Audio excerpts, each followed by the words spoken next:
dari pengalaman saya ya hampir 20 tahun ya jadi pengacara, memang ini yang sebetulnya kami juga menentang ya. Sebetulnya kenapa kok bisa diobrak-abrik sedemikian?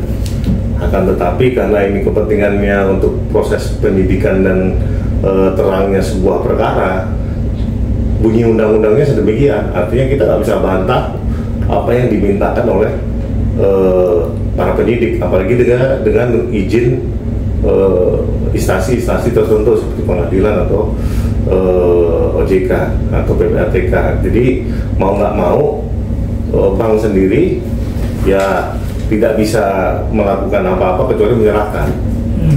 Kayak contoh yang lebih seru lagi sebetulnya itu seperti kalau kita perhatikan ya, X apa Twitter semenjak beralih ke Elon Musk kepemilikannya, itu setiap pemerintah yang minta atau untuk kepentingan terorisme atau apapun itu, atau kepentingan penyidikan atau penyelidikan, langsung otomatis diberikan itu akun-akun anon itu langsung dibuka.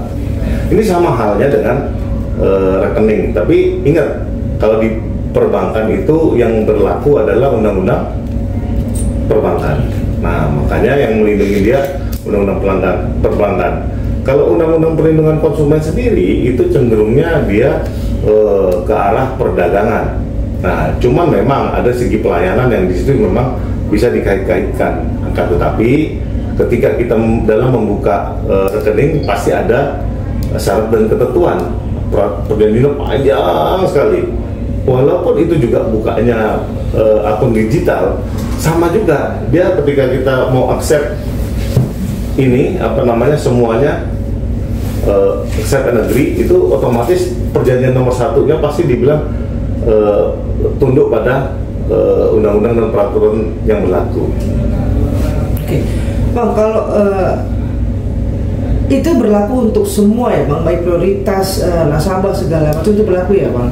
Ya, karena warga negara Indonesia itu tidak mengenal adanya kasta, tidak mengenal adanya perbedaan suku, jadi ras atau sara. Jadi berlaku semua sama, mau presiden mau apa, ketika dia dalam pemeriksaan. Nah, cuma kalau di presiden dia harus ada izin.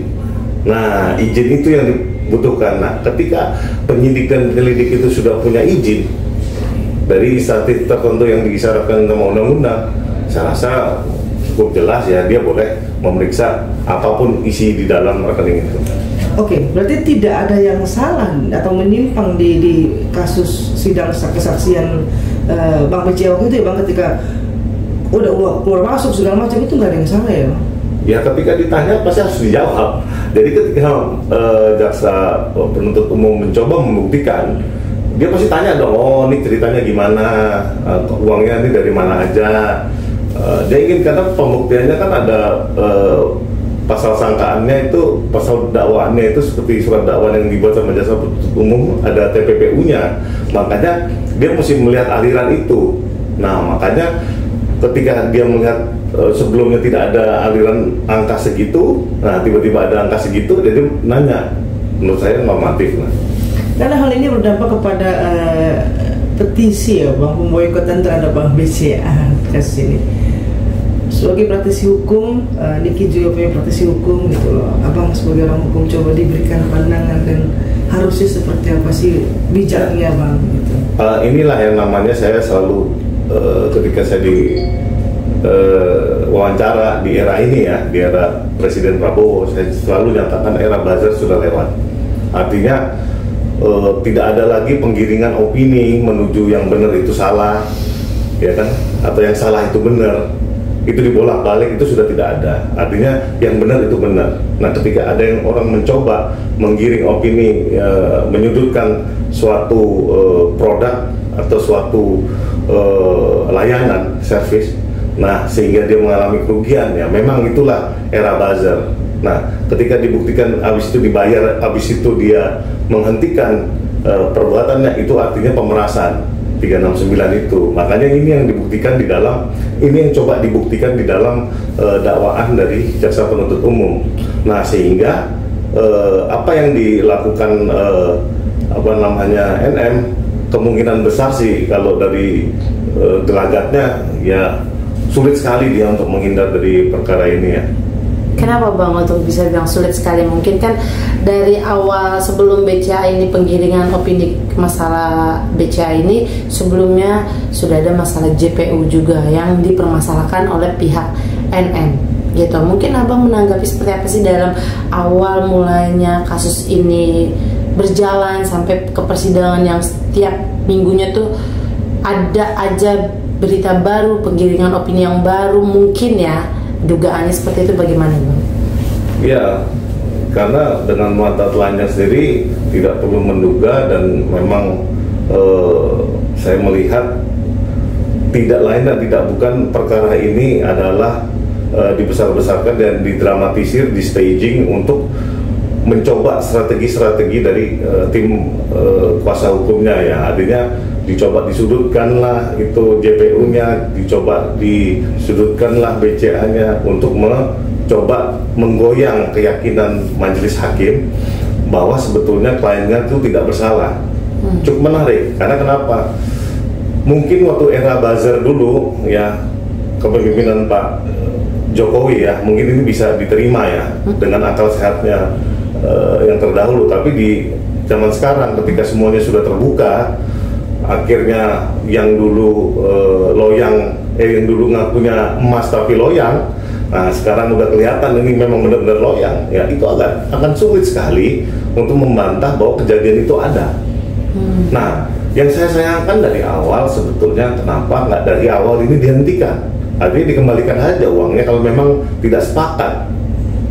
Kata NM, saya kutip, 4 miliar itu kecil sekali. Apalagi dia orang kaya, dia bukan orang miskin. Artinya mengembalikan 4 miliar itu sangat mudah dong. Tapi pada faktanya dia masih di dalam sampai sekarang. Artinya kan dia nggak punya uang. Itu simpelnya ya Bang? Itu cara mudah melihat sesuatu daripada kita ngelihat dramanya. Karena kenapa? Dari awal sudah saya sarankan untuk ya kalau memang orangnya nggak sesuai nih, artinya si RG-nya Rijal Gladys yang bilang, oh gua nggak cocok nih, ya udah duitnya titipin aja. Balikin, nah selesai. Artinya nggak perlu bertele-tele kalau memang nggak cocok dengan perjanjiannya bahwa itu endorsannya dia. Memang saya akui endorsannya Niki luar biasa, top memang senilai itu atau lebih. Nah, akan tetapi ini kan ada orang dispute, nggak cocok, ya kan? Nah, salahnya adalah tidak ada perjanjian tertulis. Nah, makanya jadi lemah. Apalagi dari fakta-fakta di persidangan dipertunjukkan ada kalimat-kalimat, kemudian ada pergeseran uang melalui transfer yang nggak bisa dibantah. Akibatnya tuduhan atau pembuktian dalam unsur-unsur di surat dakwaan saya rasa cukup terbukti. Oke Bang, ini kan sudah memasuki tahap di mana udah mulai masuk saksi, nanti saksi ahli ya segala macam ya Bang. Kalau tadi Abang bilang, sebenarnya pulangin aja kan simpel. Di tengah seperti ini gitu, ketika ada perubahan pikiran lah, memang udahlah saya katakanlah saya hilang. Ridho nih orang nih ya kan? Ya kayak gitu lah. Masih bisa nggak sih Bang untuk? Bisa, sangat bisa sekali. Apakah itu menghentikan proses persidangan Bang? Kalau menghentikan mungkin itu tidak ya, tapi itu akan meringankan jauh sekali dari hukumannya. Contoh, ketika kerugian yang diderita oleh si pelapor atau si korban atau si yang mengalami kerugian ini itu sudah tidak ada lagi, artinya otomatis apalagi yang mau dihukum kan gitu. Nah sudah lebih dari cukup bahwa si Niki sudah di dalam dari lama kan, udah cukup lah dia. Kasihan saya kasihan banget karena kenapa? Ini seharusnya mudah, tapi kok sampai berlarut-larut sedemikian, ini saya sedih sebetulnya. Tanpa ingin menjatuhkan rekan sejawat Bang, karena rekan sejawat adalah sekali lagi adalah saudara kandung. Tapi apakah yang dilakukan Bang Fahmi sudah tepat? Ya, yang jelas saya tidak pernah mencoba mengkoreksi apapun yang rekan sejawat lakukan. Tapi saya menyayangkan dan prihatin bahwa kliennya itu mengalami hal yang sedemikian, sehingga sebetulnya pilihan-pilihannya lebih banyak. Nah, saya nggak ngerti apakah ini pilihan yang dipilih oleh NM sendiri untuk tidak keluar dari tahanan, atau memang saran-saran dari tim kuasa hukumnya. Oke, sekali lagi bahwa langkah MK adalah sebetulnya mengakui ya Bang, yang itu menjadi hal yang meringankan nanti. Pasti, ketika kerugiannya sudah tidak ada lagi, apalagi yang mau didakwakan? Kan nggak ada kerugiannya. Nah, tapi kalau memang masih kekeh bahwa dia tidak melakukan kesalahan tapi uangnya tetap dikantongin, itu hakim akan menilai. Nah, penilaian hakim tentang perilaku itu tidak suka-suka kita, biar dengan norma, ya kan, yang berlaku sesuai dengan norma hukum. Itu kan suka-suka kita, apa yang dari kepala kita terus merupakan norma hukum yang berlaku di masyarakat. No, come on, wake up, bangunlah, nggak gitu lah. Artinya, lu mesti sadar bahwa sebetulnya norma hukum tuh kayak gini loh, bukan apa yang kamu pikirin. Ya, contohnya lebih gampang, lawan arah di lalu lintas itu salah, apapun alasannya salah. Lu mau nyelamatin siapapun, apapun caranya itu salah. Karena keadaan emergency itu yang boleh itu adalah ketika ada petugas hadir di situ. Ketidakberdayaan kamu terhadap kehidupan kamu atau ketidakberdayaan kamu tentang hukum itu tidak membenarkan kamu atas perbuatan kamu yang melanggar hukum. Itu pikiran yang salah. Tolong, makanya artinya ketika ada sesuatu yang salah harus dikoreksi. Jangan malah itu dibenarkan. Yang salah tetap salah, ya benar. Karena dengan sedemikian yang namanya NM, saya salut karena dia ini pahlawan. Buat saya juga pahlawan karena kenapa? Dia nge-review semua. Dia nggak di-review, dia review. Tapi alangkah sedihnya ketika ya dia kesandung masalah ini ya. Artinya memang satu dan lain hal mungkin ada yang harus dibenahi atau di-review di masa depan supaya tidak terulang kembali. Oke, terima kasih Bang. Terakhir Bang, boleh nggak? Ini kan uang 3,6 ini kan sudah disita negara, 400 juta ini memang kita nggak tahu ya Bang, tidak dikembalikan atau seperti apa. Nah, ini kan disita, ditarik dari si perumahan segala macam gitu.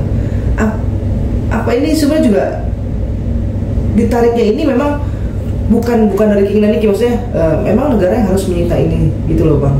Seperti itu gak sih Bang, ngomong air itu si negara yang sita.